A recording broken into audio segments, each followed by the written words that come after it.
Are you having a hard time figuring out what to get Dad for Father's Day? You should check out Row 1 Brand's Vintage Pictorum Gallery. They have America's best sports art. With over 7,200 historic sports prints, you're assured to find something unique for Dad this Father's Day. Instead of a boring old tie, get him a historic baseball photo taken by Henry High Sandom at the historic Polo Grounds Stadium in New York City during the 1894 Temple Cup. Or, if he's an NFL buff, check out the 1963 vintage NFL poster. These are so good looking that you'll be amazed how they turn out. Shop now at sportshistorynetwork.com/row1 and save 15% off your order.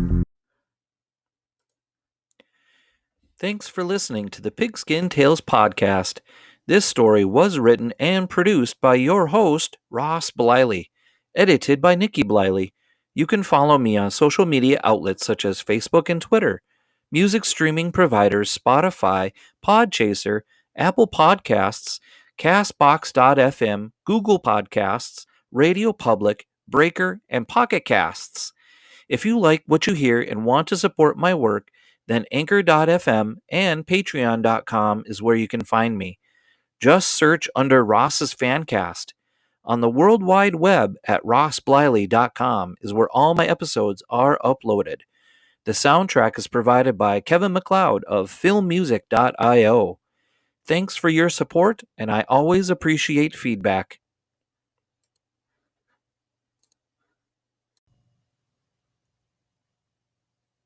If you haven't heard about Anchor, it's the easiest way to make a podcast. Let me tell you all about it. First of all, it's free.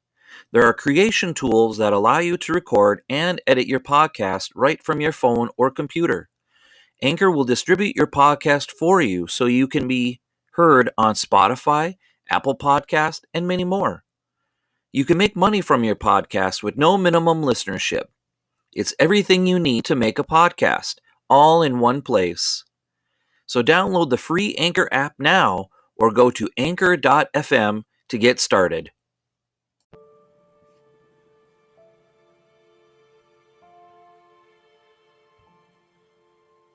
He's remembered as a fierce competitor who challenged his teammates and players. He took a handful of newbies and made them into a football team. He demanded passion for the game. He persevered under pressure to win. His volatile personality carved a unique path in the National Football League. Despite many personality conflicts with teammates, players, and press reporters, he won 2 NFL championships. He was voted league MVP in 1960 and inducted into the Pro Football Hall of Fame in 1971. This is Pigskin Tales, the story of Norm the Dutchman Van Brocklin.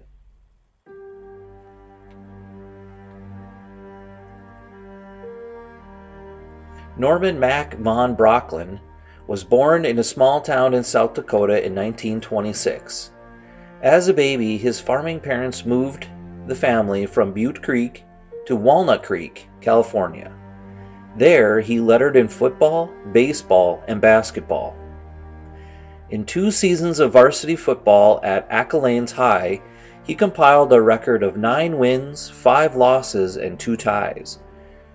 He decided to forego his senior season of football to join the U.S. Navy in 1943. By 1946, he decided to enroll in college at the University of Oregon. In 2 seasons as starting quarterback at Oregon, he compiled a winning record of 16-5. He took a 7-0 team to an appearance in the Cotton Bowl in 1948. In a thrilling, dramatic game, Oregon lost to Southern Methodist University 21-13. In his career at Oregon, Van Brocklin threw for almost 2,000 yards and 18 touchdowns. His success in college landed him a roster spot in the NFL for the Los Angeles Rams. In the spring of 1949, the Los Angeles Rams took a risk and drafted Norm Van Brocklin as a quarterback in the 4th round. Although he had to split time at quarterback with veteran Bob Waterfeld, Van Brocklin was able to carve his own path to success in the NFL. In 9 seasons with the Rams, his record as a starting quarterback was 42 wins, 20 losses, 3 ties. He passed for 16,114 career yards, 118 touchdowns, 127 interceptions, and completed a passing attempt completion percentage of 53.3%. He is most notable for winning an NFL championship in 1951. At the beginning of the regular season in 1951, he beat the New York Yanks 54-14.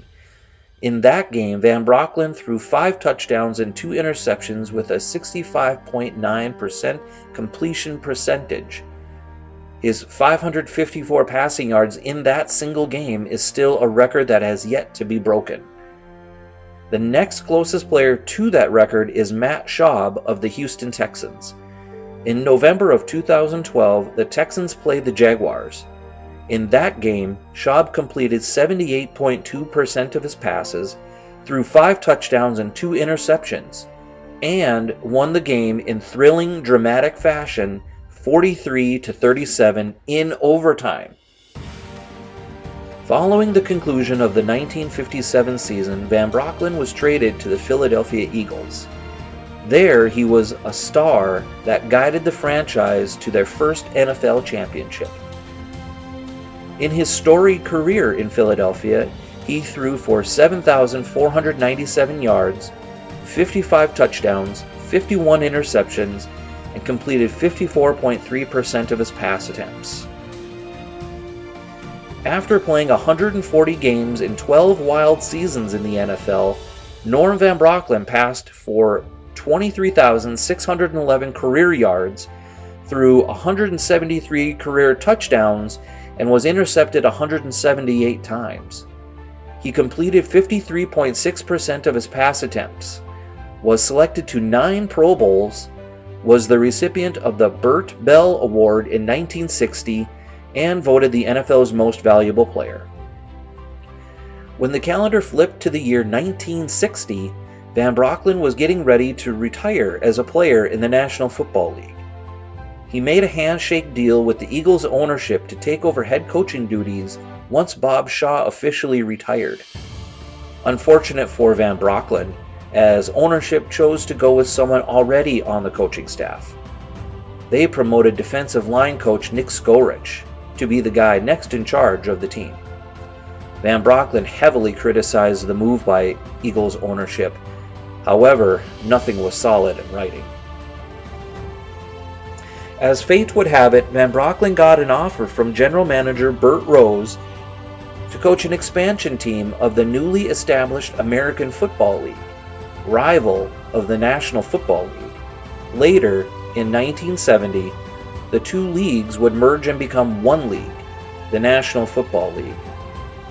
The team Van Brocklin would coach for the franchise's first 6 seasons became the Minnesota Vikings. To compare, the Eagles under Nick Skorich in 1961 went 10-4 but missed the playoffs. The Vikings under Van Brocklin went 3-11, not even close to getting to the playoffs. Skorich was fired within the next 2 seasons as head coach. Van Brocklin stayed in Minnesota until 1967. Jerry Reichow, a former teammate and player of Van Brocklin, explained the Vikings' record and leadership under Van Brocklin. He took them about as far as you could take them and as fast as you could take them. Interestingly, the Dutchman had no coaching experience prior to becoming the first head coach of the Minnesota Vikings. But Vikings ownership and GM Burt Rose believed that Van Brocklin was the best leader of the team at that time due to his 2 NFL championship rings and because of his tenacious hard work, demanding attitude, and high intelligence of the passing game. In the spring of 1961, Coach Van Brocklin's philosophy was no pain, no gain. He often forbid players during training camp and practiced to drink water. He ran his team with strict rules and regulations. However, he was well respected throughout the league for that. Said Vikings star running back Boom Boom Brown. Norm would have us out in it whether it was hot or cold. He'd run us all day and we'd be dripping wet some days. Those were the days, boy. Fran Tarkenton, a rookie in the league, said of Coach Van Brocklin, Van Brocklin wasn't my favorite person, as people know. But he was a great player, and he really understood the passing game, and he understood the quarterbacks. He prepared me. Even though Vikings general manager Burt Rose had a star quarterback in George Shaw, he still decided to draft another quarterback in the 1961 NFL Draft. With the Vikings' third overall pick, he chose Georgia quarterback Francis Tarkenton to compete for the starting job against Shaw. It is assumed that in training camp held at Bemidji State University that Van Brocklin decided to go with Tarkenton as his starting quarterback in the inaugural season. However, in a surprise move the morning of the first regular season game in September of 1961, Coach Van Brocklin informed the rookie that he was going to start Shaw instead. Van Brocklin said he was going to start me, so I went over to his house every night that week and watched film. The Bears blitzed 80% of the time with all kinds of screwy blitzes. Van Brocklin had drilled into me all the audibles and things to watch out for. I knew it would work if I got the chance. Since Van Brocklin's nature was so unpredictable, he informed Tarkenton he needed to give Shaw a chance to start. Unfortunate for the Vikings' #1 blockbuster trade with the Giants, Shaw barely played the first quarter against the historic Chicago Bears in September of 1961. Down 3-0 in the first quarter, Coach Van Brocklin made a quarterback change and put in Fran Tarkenton. In a rout, the Vikings upset the heavily favored Bears in a 37-13 victory at the legendary Metropolitan Stadium. Tarkenton threw 4 touchdown passes and ran for 1 more. In 1961, I was not even a thought to my parents yet. However, if I was alive and able to watch the game, I would have been ecstatic to see the very first game being won by the new franchise in Minneapolis. I would have been cheering loud and proud to have seen Tarkenton throw those 4 touchdown passes and run for 1 more score against the Bears. Winning that game against the fabled Chicago Bears gave fans hope that this new pro football team in the Twin Cities could lead to something big. However, in that inaugural season, the Vikings only won 3 games under Van Brocklin. They lost 11 of the 14 they played. They didn't make the playoffs. I think the expectations of the new team were too high because no one really knew how things were going to turn out, especially Coach Van Brocklin, because everything was new to him. In 6 seasons with the Vikings, Van Brocklin only had 1 winning season. That came in 1964 when the team went 8-5-1. Still didn't make the playoffs, but progress was being made in winning some games. Most players that played for Van Brocklin found it difficult to understand how he was teaching them to play the game he was so very passionate about. He was all about offense, and the quarterback was the most important person on the field.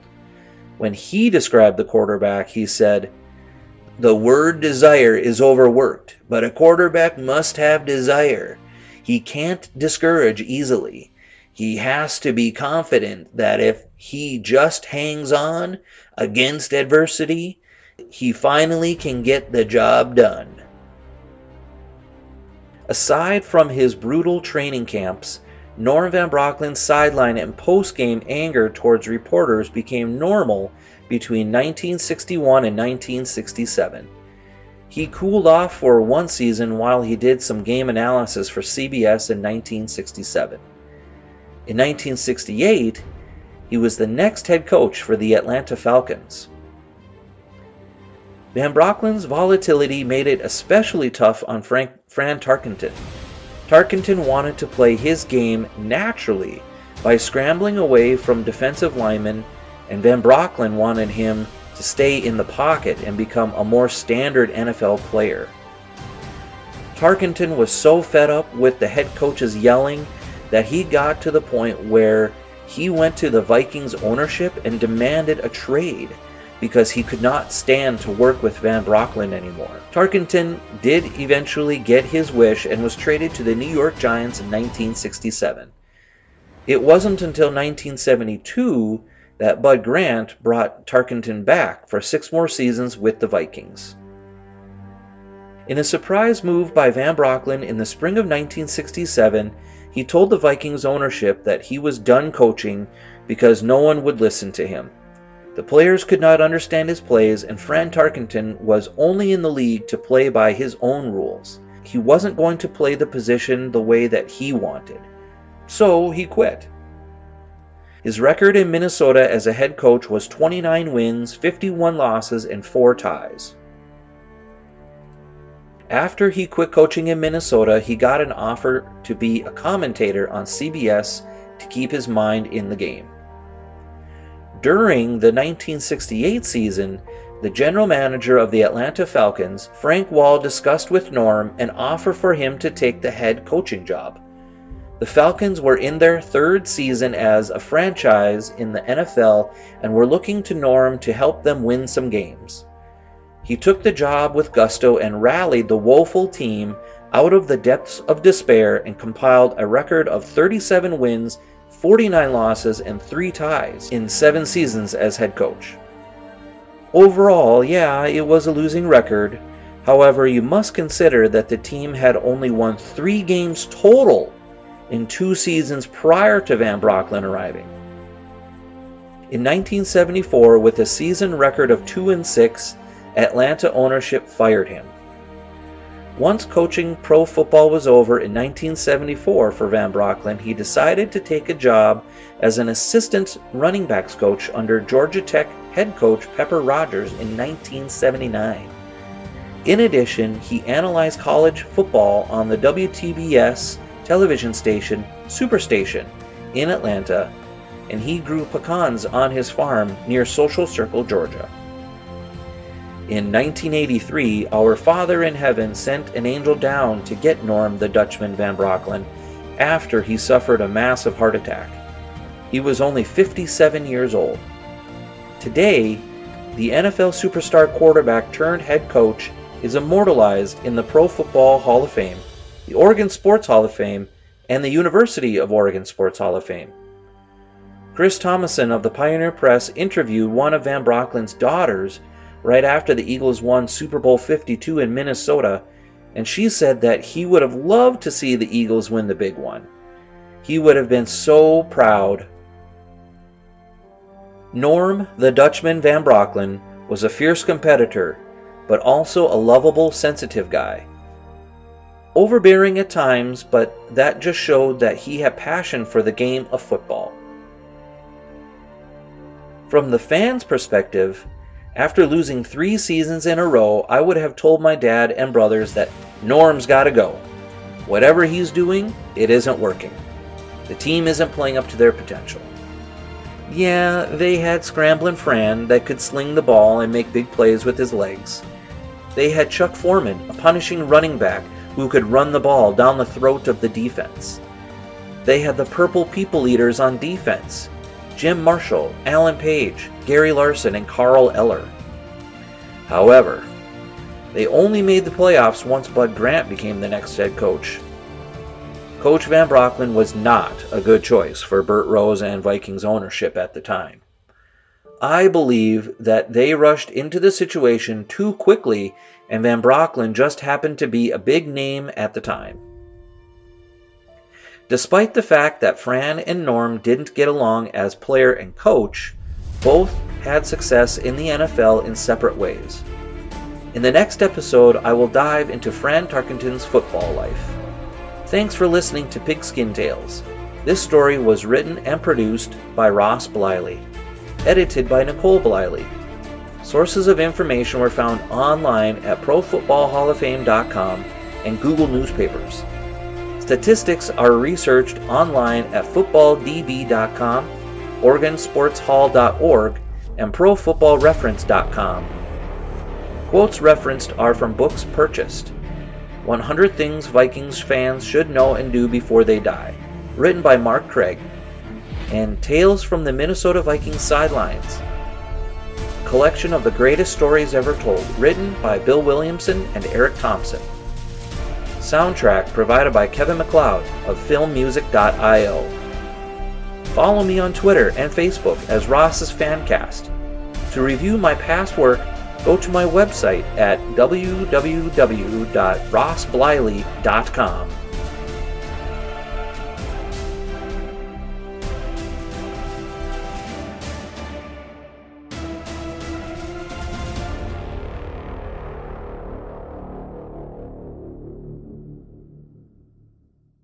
We here at the Sports History Network proudly partner with 26 podcasts, all revolving around the history of sports. But did you know that many of our hosts were sports history authors way before they started their shows? It's true.